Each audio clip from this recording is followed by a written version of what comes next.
The roar of engines shattered the usual chaos of Oshidi Market.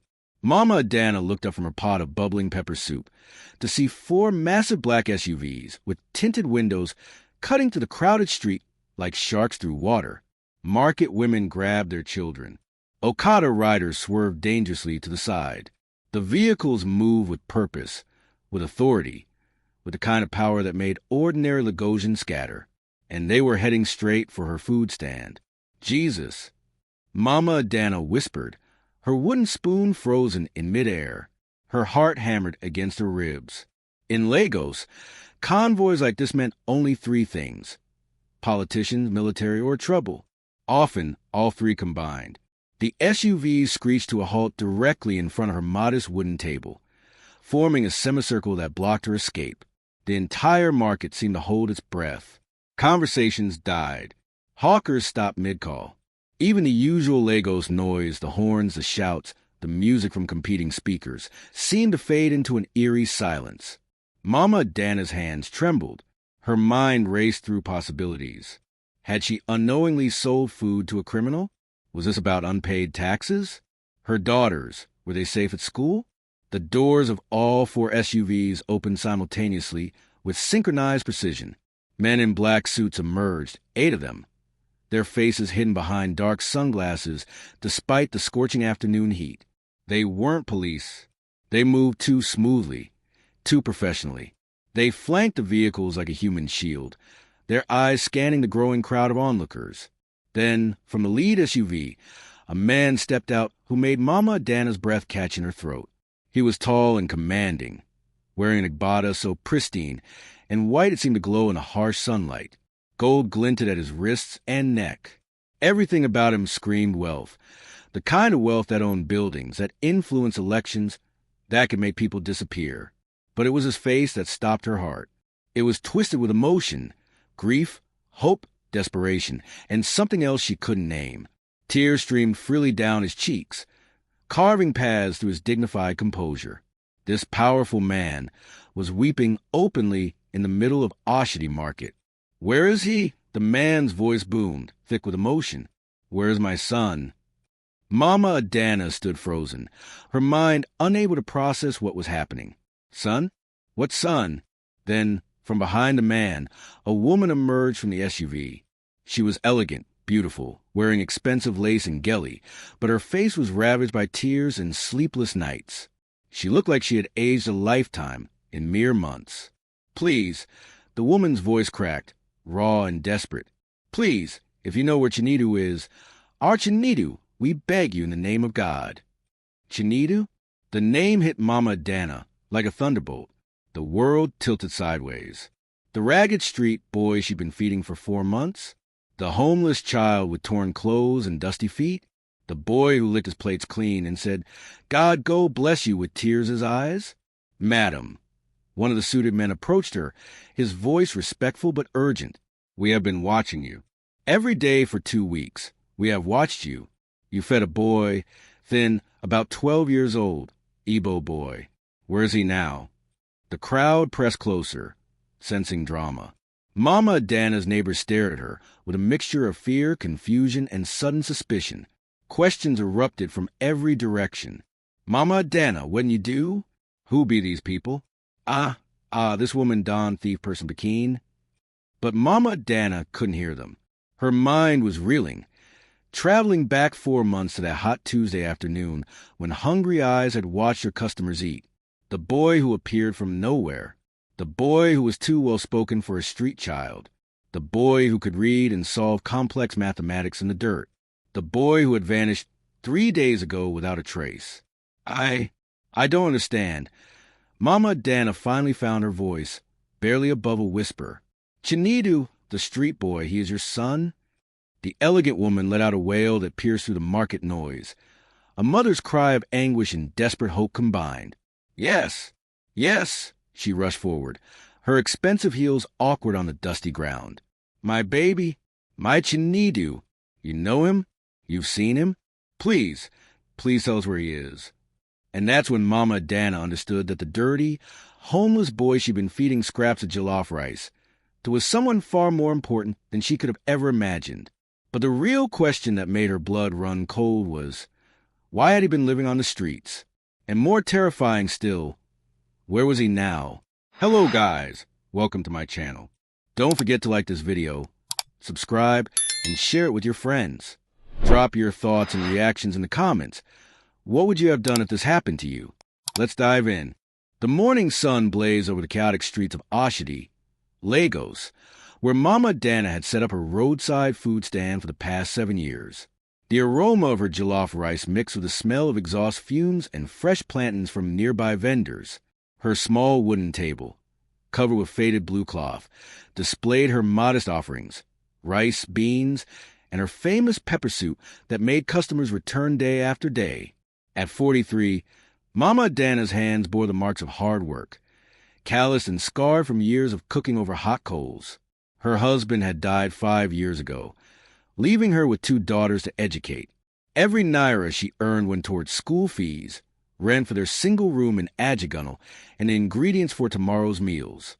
It was on a particularly hot Tuesday afternoon when she first noticed a boy. He couldn't have been more than 12 years old, thin as a rail, with torn shorts and a shirt that had seen better days 3 owners ago. His feet were bare and dusty, and his eyes, those eyes held a depth of sadness that made Mama Dana's heart clench. He stood at a distance, watching customers eat with intensity that spoke of deep hunger. Unlike other street children who begged aggressively, this boy simply watched, his dignity intact despite his circumstances. "Come here, my child." Mama Dana called out in Yoruba, then switched to Pidgin English. "You dey hungry?" The boy hesitated, suspicion and hope warring in his expression. Slowly he approached, his steps careful, as if expecting to be chased away at any moment. "When be your name?" she asked, already scooping a generous portion of jollof rice onto a plate. "Chinedu," he replied softly, his voice barely above a whisper. "Sit down, Chinedu. Eat." She watched as the boy devoured the food with the desperation of someone who hadn't eaten in days. He didn't just eat. He consumed every grain of rice, licked the plate clean, and drank the water she offered as if it were honey. "Thank you, Ma," he said when he finished, his eyes glistening. "God go bless you. Where your people dey?" Mama Dana asked, concerned. The boy's face clouded over. "I no get person, Ma. I dey alone for street." That evening, as Mama Dana counted her earnings, less than usual because she'd given away free food, her daughter Blessing asked why she fed the street boy. "Mama, we barely get enough for ourselves. Why you dey give free food?" Mama Dana looked at her daughter with gentle but firm eyes. "When your father died, people for the street helped us. Mrs. Okafor gave us food. Alhaji Muhammad paid your school fees for 6 months. We must remember where we come from. That boy could be any of us." The next day, Chinedu returned, and the day after that, and every single day for the next 4 months. Mama Dana began to notice things about the boy. Despite living on the streets, he was unusually well-spoken when he chose to talk. He could read the newspapers that customers left behind, and once, she caught him solving a mathematics problem scratched in the dirt with a stick, a problem that looked far too advanced for a street child. "Where you learn book?" she asked him one day. Chinedu's face tightened. Before I come street, I been day go school." He never elaborated, and Mama Dana didn't push. Everyone had their secrets, their pains too deep to share. The other vendors began to notice her daily charity. Some praised her kindness. Others mocked her foolishness. "Mama Dana, you too get soft heart," said Baba Tund, the plantain seller. "That boy go thief from you one day. All these street children not the same." But Mama Dana ignored them. Something about Chinedu was different. The way he thanked her each day with genuine gratitude. The way he sometimes helped her carry things without being asked. The way he protected her stand when aggressive touts came around. This boy had character. What she didn't know was that their simple daily ritual was being watched. Careful eyes observed every interaction, every plate of food shared, every word of kindness spoken. And those eyes belonged to people who had been searching desperately for 4 months for a boy who had vanished without a trace. Chief Okonkwo had not slept properly in 4 months. The billionaire businessman, who owned 3 hotels, a construction company, and had connections that reached the highest levels of government, had discovered that all his wealth meant nothing when his only son disappeared. It had happened on a Saturday morning. Chinedu had argued with his stepmother, Chief's second wife, about something trivial. The boy had stormed out of their Banana Island mansion, and that was the last time anyone saw him. At first, Chief thought it was teenage rebellion. Chinedu would cool down and return, but hours turned to days. Days turned to weeks. Chief Okonkwo mobilized everything. He hired private investigators, contacted police commissioners, even consulted native doctors. Missing person posters flooded Lagos, from Victoria Island to Mushin, from Lekki to Oshodi. The reward for information grew from 1 million naira to 5 million, then 10 million. But Lagos was a city of 20 million people, and a boy who didn't want to be found could vanish like smoke in the Harmattan wind. "We found something," Inspector Adebayo had told him 2 weeks ago. "A street boy matching your son's description has been spotted in Oshodi. He's been seen around a food seller's stand every afternoon." Chief Okonkwo's heart had leaped with desperate hope. "Take me there now." "No, sir," the inspector cautioned. "If we approach carelessly, he will run. We need to watch, to understand why he's there, to make sure we don't lose him again. This woman, this Mama Adana, she feeds him every day. She's our link to your son." So they watched. For 2 weeks, undercover operatives monitored the food stand. They documented everything. How Mama Adana gave the boy food without asking for payment. How she spoke to him with motherly concern. How the boy slowly began to trust her. Chief's wife, Adora. Chinedu's biological mother, who had been displaced by the second wife, but never stopped loving her son, broke down when she saw the surveillance photos. "Look at him," she wept, clutching the grainy images. "Our son is eating from roadside like a beggar. His feet are bare. His clothes are rags. What did we do wrong? What did that woman do to make him run?" Chief knew what they'd done wrong. His second wife, Ngozi, had made life unbearable for Chinedu. The constant comparisons to her own younger children, the subtle cruelties, the way she poisoned Chief's mind against his firstborn. He had been too busy building his empire to notice his son was suffering in his own home. 3 days ago, Chinedu had stopped coming to the food stand. Panic seized Chief Okonkwo like a vice around his heart. Had the boy moved to another area? Had something happened to him? Was he hurt, sick, or worse? "We can't wait any more," Chief told Inspector Adebayo. "We go to this woman now. She must know something." And so, on this scorching afternoon, Chief Okonkwo arrived at Oshodi with his convoy, his heart breaking and hoping in equal measure, ready to beg a poor roadside food seller for any scrap of information about his missing son. Mama Adana's small room in Ajigun became an unlikely meeting place for Lagos' elite and common people. Chief Okonkwo insisted on going somewhere private to talk, and despite the shocked protest of the security team, he followed Mama Adana home. The contrast was jarring. Chief Okonkwo, in his pristine white agbada, sitting on a worn wooden stool in a room that could fit inside his bedroom closet. Adora, Chinedu's mother, perched on the edge of Mama Adana's thin mattress, her expensive lace wrapper touching walls that needed repainting. Mama Adana's daughters, Blessing and Chioma, pressed against the doorway, eyes wide with confusion and fear. "Please," Mama Adana began, her voice shaking.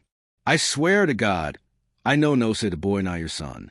Every day, he come to my stand hungry.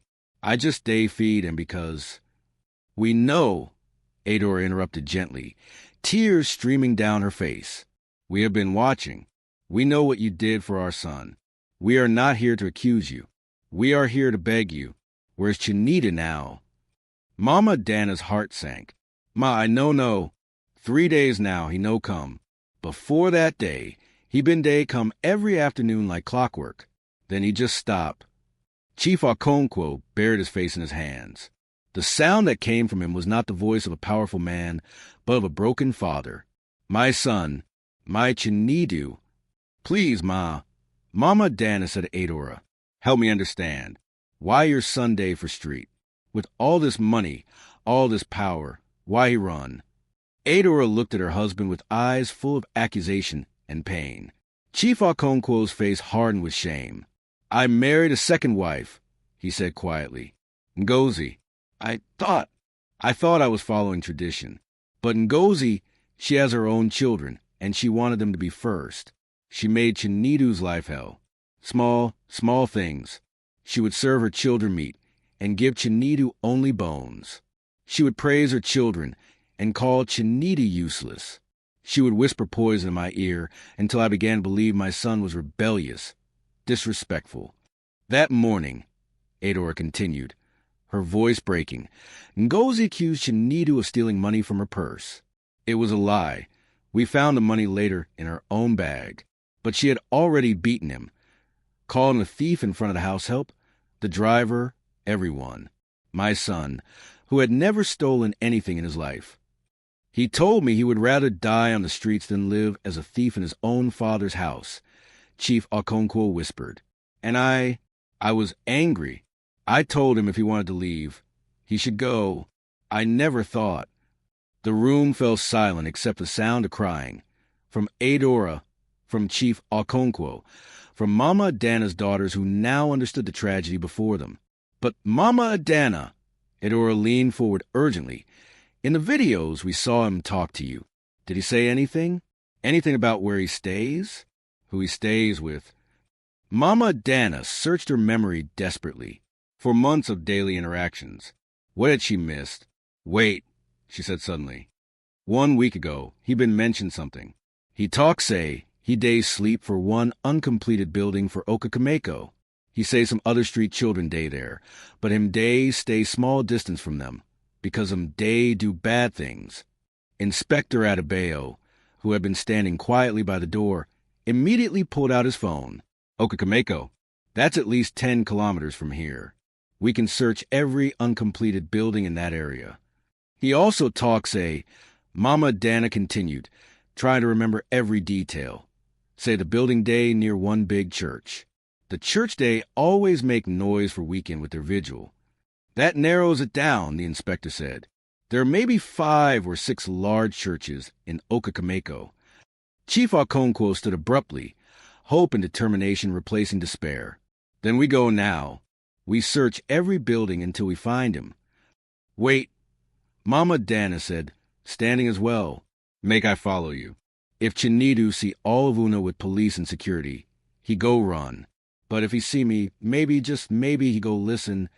Adora grasped Mama Dana's hands. You will do this for us? For a boy who is not your son? Mama Dana smiled through her own tears. Madam, for these 4 months, every day when I feed that boy, I day see my own daughters. I day see how easy fit be for them today for street if something happened to me. Chinidu become like my Pekin too. I must help find am. Okakameko at night was a different world from the daylight hustle. The streets were darker here, less developed than the areas closer to the island. Uncompleted buildings rose like concrete skeletons against the night sky, homes to rats, mosquitoes, and forgotten people. The convoy moved slowly, quietly. Chief Okonkwo had agreed to keep his vehicles at a distance, while Mama Dana, accompanied only by Inspector Adebayo in plain clothes, searched on foot. They had already checked 4 abandoned buildings. Each one broke Mama Dana's heart a little more. The sheer number of homeless children sleeping in these dangerous structures, the smell of urine and decay, the evidence of drug use and violence. How might Chinidu survive for this kind place for 4 months? Adora had whispered from the SUV, watching through binoculars. The 5th building was near a large celestial church. Even at 10 p.m., they could hear the congregation singing, drums pounding, feet stomping in worship. This one, Mama Dana said with sudden certainty. Chinidu talked about the noise keeping him awake. The building was 3 floors of incomplete concrete. No windows, no doors, just empty frames that whistle with wind. Rebar stuck out like broken bones. As they climbed the dark stairs, guided only by flashlights, Mama Dana called softly, Chinidu? Chinidu, Nami, Mama Dana. I know come with police. I just want to talk to you. Silence. Then, from somewhere above, the sound of movement. Chinidu, my Pekin, please. I know vex with you. Your mama and papa, them day find you. Them day cry every day. Go away. The voice came from the third floor, filled with pain and anger. Tell them I no one go back. Make them leave me alone. Mama Dana's heart broke at the anguish in his voice. She climbed faster, ignoring the inspector's warnings about the unstable floor. She found him in a corner, pressed against the wall like a trapped animal. Even in the dim light, she could see he looked worse than before, thinner, with a nasty cut on his arm that looked infected. "Chinidu," she said gently, sitting down on the dusty floor a few feet away from him. "Why you no come for food these past days? I been worry." "Mama Dana?" His voice cracked. "How you find me?" "Your papa and mama, them been day watch me feed you. For 2 weeks. Them just day watch because them no one scare you away. But when you stop coming, them come ask me for help. I no one go back to that house." Chinidu's voice rose with desperation. "That woman, my papa wife, she hate me. She call me thief. She make my papa hate me too. It's better I die for street than suffer for my own father house." "Your papa no hate you," Mama Dana said firmly. "The man I see today, nah broken man. He been day cry like baby. He say he know him make mistake. He say he sorry. Sorry no go change anything." Chinita said bitterly. "He go believe her again. Them go send me back to that hell." Mama Dana was quiet for a moment. Then she spoke with the wisdom of someone who had survived her own tragedies. "Chinidu, you know say I lose my husband 5 years ago. After him die, I vex with God. I vex with the world. I want give up. But you know when I learn? Sometimes the people way hurt us. Nah, because them day hurt too. Your papa make mistake, but him nah still your papa. What if he choose her again? What if nothing changes? Then you fight," Mama Dana said with steel in her voice. "But you no fight by running the street where you fit die. You fight by standing your ground, by telling your truth, by making sure say everybody hear your voice. And if he no work, you come to me. My house small, but my heart big. You hear?" Chinita was crying now, for months of pain and fear and loneliness pouring out. Mama Dana moved closer, wrapped her arms around the boy who had become like her son, and let him cry. "Make we go," she whispered. "Your mama day wait for you. She no be the one way hurt you. She been day suffer too, day look for you every day." Slowly, Chinita nodded. The reunion happened in that uncompleted building in Okakameko, under the sound of church music and the Lagos night. When Adora saw her son, she ran up those dangerous stairs without caring about her expensive shoes or designer clothes. She collapsed before him, pulling him into her arms with a wail that spoke of every mother's worst nightmare, the loss of a child. "My baby, my Chinidu, my heart," she sobbed, touching his face, his arms, checking for injuries as if she could heal 4 months of suffering with her hands. Chief Okonkwo stood back, tears streaming down his face. When Chinidu finally looked at him, the boy's eyes held accusation, pain, and a question. Would things really change? "My son," Chief Okonkwo's voice broke. "I have been a fool. I chose pride over wisdom, a new wife over my own blood. Ngozi has been sent away from my house. She will never hurt you again. This I swear on my father's grave. Papa?" Chinidu's voice was small, vulnerable, the voice of a 12-year-old boy. He really was beneath the street survival he'd learned. "Come home, Chinidu. Come home, so I can spend the rest of my life making this right." The ride back to Banana Island was quiet. Chinidu sat between his mother and Mama Dana in one of the SUVs. Adora held her son's hand like she would never let go again, while Mama Dana simply smiled with quiet satisfaction. 3 weeks later, Ashidi Market witnessed something unprecedented. Construction crews arrived at Mama Dana's roadside location. In 2 months, they had built a proper restaurant, with walls, windows, industrial stoves, and seating for 50 customers. Mama Dana's kitchen, the sign read, with a smaller line underneath, "Where kindness is always on the menu." But that wasn't all. Chief Okonkwo had also set up a trust fund for her daughter's education, full scholarships through university. He hired Mama Dana to cater for all his company events. He became the patron of a new NGO that Adora established to find and rehabilitate street children. On the opening day of the new restaurant, Chinedu stood beside Mama Dana as she cut the ribbon. He was clean now, healthy, wearing his school uniform, but he had insisted on being there. "Mama Dana," he said as cameras flashed and the crowd cheered. "You saved my life when you even know who I be. You feed me when you barely get food for yourself. I no go ever forget." Mama Dana touched his cheek gently. "Chinedu, my Pekin, na God use you bless me. You teach me say, kindness na investment way no fit ever waste. Every time way we help person, we day plant seed. We know which seed go grow into big tree." As the celebration continued, with free food for everyone in the market, Mama Dana looked around at the miracle her simple act of kindness had created. Her daughters would go to university. Street children were being rescued. A broken family was healing. And all because she had chosen to feed a hungry boy.